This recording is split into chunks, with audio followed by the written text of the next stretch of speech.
When you mention samurai weapons, most people naturally come straight to the sword, specifically the katana. But as many of my regular viewers here on this channel will know, the sword or katana or tachi or even the wakizashi was really a secondary weapon for the samurai in the feudal era. Initially, they mostly relied on bows, in fact, but from the 14th century onwards, they increasingly start to be exponents of pole weapons. One of the most famous Japanese pole weapons is the naginata, but another very important one is the yari or spear. Now, we've looked at yaris before, particularly the different varieties of yari, and we've seen this example, but in this video I've got a new example and I'm going to be asking or attempting to answer one specific question about how were yaris actually used.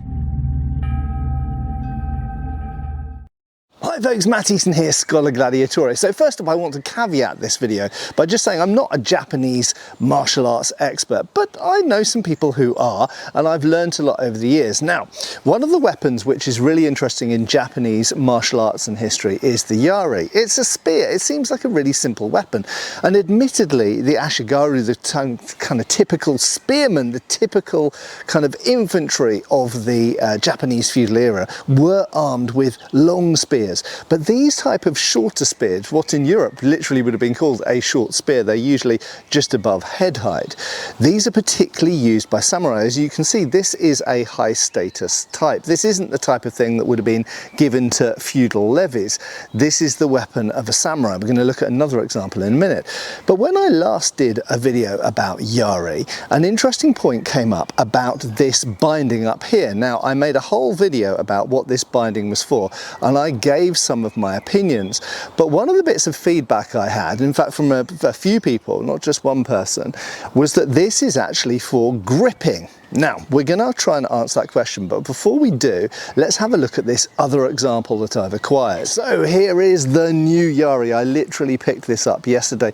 In fact, this one has a slightly longer head. It's got a slightly different design head as well. We'll talk about that in a second. And it's still got the red line in the fillet on that side, but it is fundamentally the same type of blade in that it is triangular section. It's a triangle section. It's flat on one side with a little filler, and then the other side is ridged.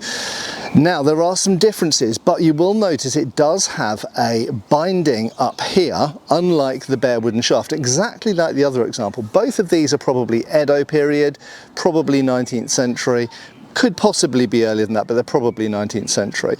Now, the main thing to mention here is that this isn't attached in exactly the same way. So one of the peculiarities of that other yari is that it's a fukuru yari. I'll show you that in a second. This type is actually more typical in that it has a long, thin tang or nakago, which goes inside the shaft. So unlike most Western spears, or in fact spears from most of the world, which have a socket, this actually has a stalk which goes inside, much like a tang of a sword, and it actually has a makugi with a hole through, so a peg, through there, through a hole in the tang, which secures this in. So one of the peculiarities of the fixing of Japanese spears and arrowheads as well is they have a long thin tang that goes inside the shaft, and this is obviously different to how most spears or indeed arrowheads are attached in most of the world. So actually my first yari that I obtained, this one here which you've seen before, this does actually have a socket or fukuru, which means like sleeve. So the fact that it's got this socket makes it more normal for other spears,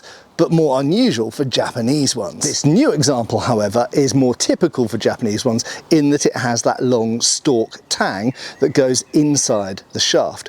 But in other ways, this is very similar to the other example. It's slightly bigger, it's slightly thicker, slightly heavier, slightly longer, but it still has a binding on the top part of the shaft. We're going to talk about that in a second.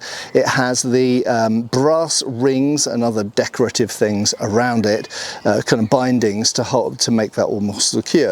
But one of the other features, which is exactly the same as the other one, which is quite interesting, is it has a tapered shaft. And I did another video talking about tapered shafts, and you can see that it's much thicker at the base here than it is here, which is really, really cool because it brings the point of balance back. It helps balance the whole weapon and makes it more nimble at the tip. This example also still has its original shoe or iron cone essentially at the butt end, but that was missing on the other example. And this also acts like a pommel, acts as a counterbalance and helps balance it.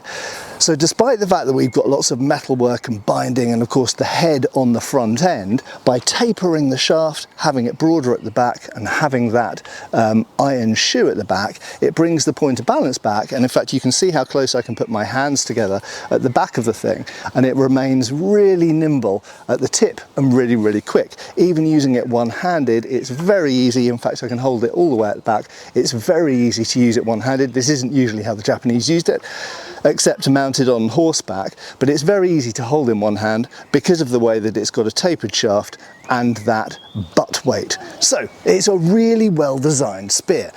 But let's get back to that binding. Is this really a grip? So the first example I obtained, which you can see here, and this is the one that I've shown before on the channel, this actually has a lacquered rattan binding. Now, I went over a whole bunch of possible reasons for having that there, but primarily I think it's for protecting the shaft against the cuts of things like swords or naginata. So it helps protect the shaft from being chopped apart in combat, I believe. So I think it's got a similar aim to languettes on a European, partisan or halberd or something like that. I think it's there to protect the shaft. Now on this version, what we've got is actually shagreen, so shark skin or ray skin, and this is covered, it's what you get underneath the grip, underneath the ito wrap, underneath the cord on a Japanese sword. So we've got shark skin all the way down here, and then we've got a series of brass reinforcement bands, and up here what looks like a fukura, what looks like a socket, but it isn't, it's just a little cap around the wood with the tang going into it. So in both these cases we have approximately between 2 and 3 feet of covered area at the front of the shaft, which is reinforced and covered. Now, I'll just put one of these down. As mentioned, a few people after my previous video said, "Oh Matt, these are interesting ideas, but you're wrong. What these are actually for is for gripping." Now, I went away and I looked at a bunch of Japanese martial arts videos, traditional kenjutsu or yari jitsu videos showing the use of the yari. And indeed, there are techniques where usually, obviously, the yari is gripped back here and used in all the typical ways that you would use a spear. And then very occasionally, when you come in close, they do something that Europeans would call half swording, but so bringing the backhand forward so your hands are further apart and using the yari very shortened like this. So indeed you can grip it up here, but is that why the binding's there? I don't think so. I'm not convinced by this argument, and I'll tell you why. Because most of the shaft is bare wood, seems to be red oak.